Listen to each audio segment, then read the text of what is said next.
Okay, following up on what I said earlier about the NOx sensors and the engine oil pressure sensor being different on the newer engines versus what the harnesses come with.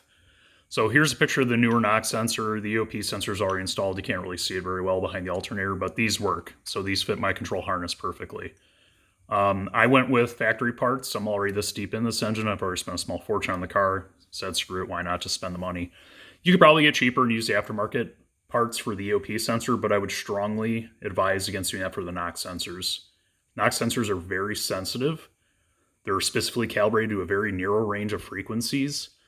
And, if you're using an aftermarket part, it may not be as sensitive where it needs to be. So when you're dealing with a 700 horsepower high strung boosted engine, you don't want to have any situations where you're pinging or detonating and the ECM doesn't pick it up. So I would strongly encourage you to spend the extra money and get the factory NOx sensors.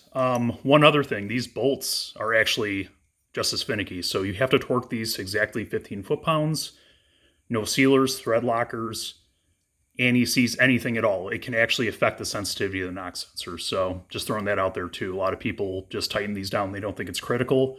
It will absolutely affect the sensitivity of the NOx sensor.